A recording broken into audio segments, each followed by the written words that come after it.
নমস্কার, আমি কল্পনা Banerjee from kitchen USA তরফ থেকে আপনাদের স্বাগত। আজকে আমি মশলা চিকেন করব। তার জন্য আমার যা যা লাগবে, চিকেন নিয়েছি প্রায় 1 কেজির একটু কম, 1 কেজির মতোই। এই চিকেনটাকে আমি ম্যারিনেট করেছি 1 ঘন্টা আগে। সেটা হচ্ছে হলুদ, red chilli powder, Kashmiri chilli powder, আর পেঁয়াজ, রসুন, আদা, একটু সল্ট, এই দিয়ে আমি মেখে রেখেছি। এখানে আছে পেঁয়াজ, রসুন, আদা বাটা। এখানে আছে ভাজা মশলা। ভাজা মশলার মধ্যে আছে জিরে, ধনে, আর একটু গরম মশলা, আর এক সামান্য শুকনো লঙ্কা, খুব সামান্য। আর এমনি মশলা আছে ধনে, জিরে, গরম মশলা, 2টো শুকনো লঙ্কা, আর এখানে আছে চিকেন মশলা। আমি দইও দেব না, টমেটো সস দেব, বা এমনি কাঁচা টমেটোও দেব না।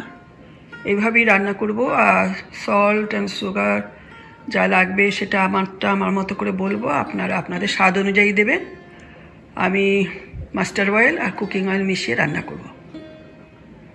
আমার সঙ্গে কিচেনে আসুন। আমি তেলটা বসিয়ে দিলাম।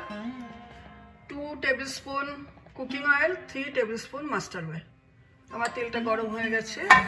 এখন আমি পেঁয়াজের পেস্টটা দিয়ে দেবো। পেঁয়াজ রসুনের যে পেস্ট আছে সেটা আমি দিয়ে দিচ্ছি।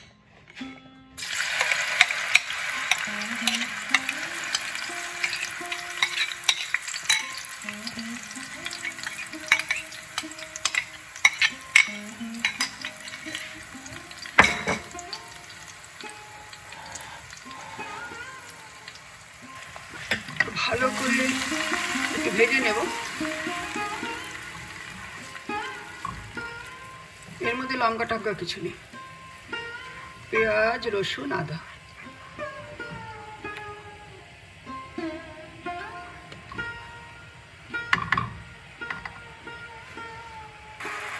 ভাজা হচ্ছে, পেঁয়াজ, রসুন, আদাটা ভালো করে কষাবো। পেঁয়াজ, রসুন, আদাটা ভাজা হয়ে গেছে, তেল বেরোচ্ছে। আমি এখানে হলুদ দিলাম না, কারণ চিকেন মেখে রেখেছি হলুদ দিয়ে, যতটা লাগবে ততটা হলুদ দিয়ে মেখে রেখেছি। এখন আমি এই মশলাগুলো দিয়ে দিচ্ছি, জিরে, ধনে আর গরম মশলা।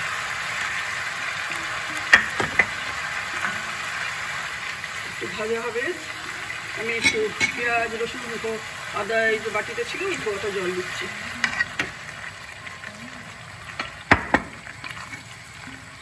এটা একটু ভাজা হোক। এই মশলাটা ভাজা হয়েছে, তার সাথে একটু জল দিয়ে দিই, এই মশলাটা একটু ভালো ভাজা হবে, তাহলে পুড়ে যেতে পারে।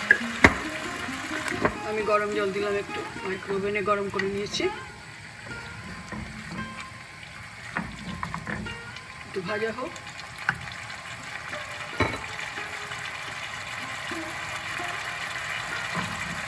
যখন তেল বেরোবে তখন আমি চিকেনটা দিয়ে দেবো।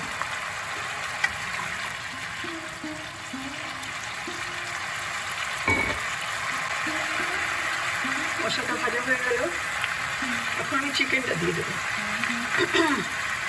তেল বেরোচ্ছে।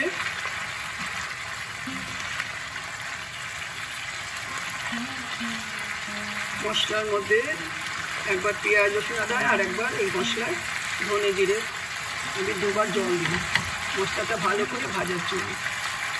তবে কাঁচা গন্ধ হলে ভালো লাগে না।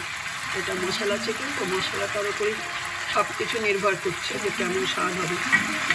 তেল বেরোচ্ছে, এখন আমি চিকেনটা দিয়ে দিই।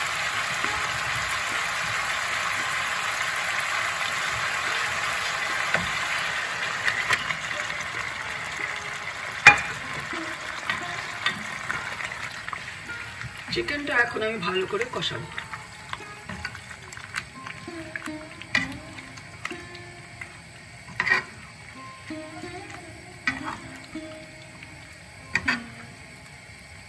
এটা এখন কষাই।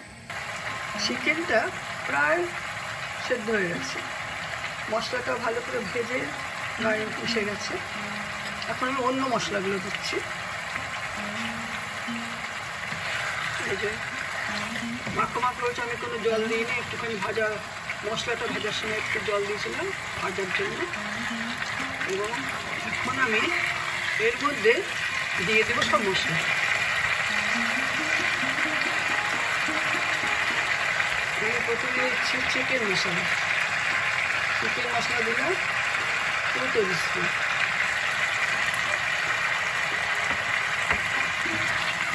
এর মধ্যে নুন থাকে, কাজে কাজে নুন দেওয়ার সময় একটু সাবধান। আচ্ছা, এরপরে আমি দিচ্ছি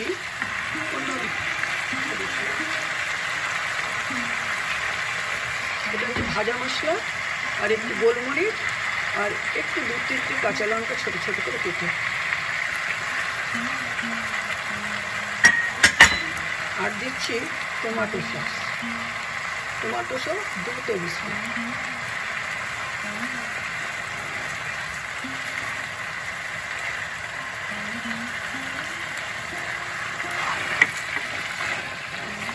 এটা দিয়ে সব মশলা দিয়ে এখন নাড়বো আর ঢেকে দেবো। শিমে দেবো ফ্লেমটা।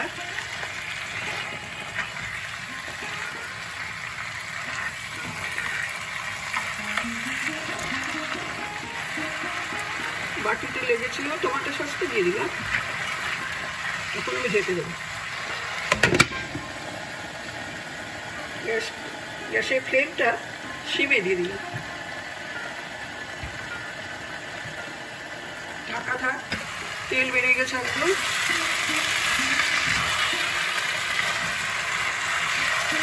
আমি এখন একটু কাসুরি মেথি দিয়ে দেবো।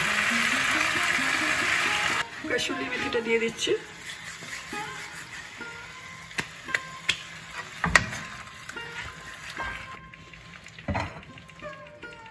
আমার হয়ে গেছে, আমি একটু শিমে ঢেকে রাখছি। শিমেরও কমে ঢেকে রাখি। চিকেন মশলা কমপ্লিট। এবার আমি দেখাচ্ছি আপনাদের। মশলা চিকেন হয়ে গেল। একটা জিনিস খেয়াল করেছেন নিশ্চয়ই, আমি সল্ট দিইনি এই কারণে, যখন চিকেনটা মেখেছিলাম, ম্যারিনেট করেছিলাম, সল্ট দিয়েছিলাম 1 টিস্পুন। তারপরে সস দিয়েছি, তার মধ্যে সল্ট আছে। তারপরে চিকেন মশলা যেগুলো, তার মধ্যে সল্ট থাকে, সেই জন্য এক্সট্রা আমি আর সল্ট দিইনি। তাও বলছি, যদি আপনাদের সল্ট দিতে হবে মনে হয়, আপনারা আপনাদের পছন্দ মতো দেবেন। আর সুগার দিইনি, কারণ এই পেঁয়াজে যথেষ্ট এর মধ্যে একটা মিষ্টি ভাব আছে, সেই জন্য আর সুগার দিতে হয় না। তাহলে সল্ট আর সুগার আলাদা করে দিইনি। আপনারা এভাবেই করবেন। চিকেন মশলা তৈরি হয়ে গেল। ভালো থাকবেন, সুস্থ থাকবেন, আনন্দে থাকবেন। আজকে তবে আসি। ভালো লাগলে, যদি মনে হয় ভালো লেগেছে, তাহলে আপনারা শেয়ার করবেন, কমেন্ট করবেন, সাবস্ক্রাইব করবেন, বেল বাটনটা অবশ্যই ক্লিক করবেন। আমাদের সঙ্গে থাকবেন। অনেক ভালো থাকবেন, সুস্থ থাকবেন, আনন্দে থাকবেন।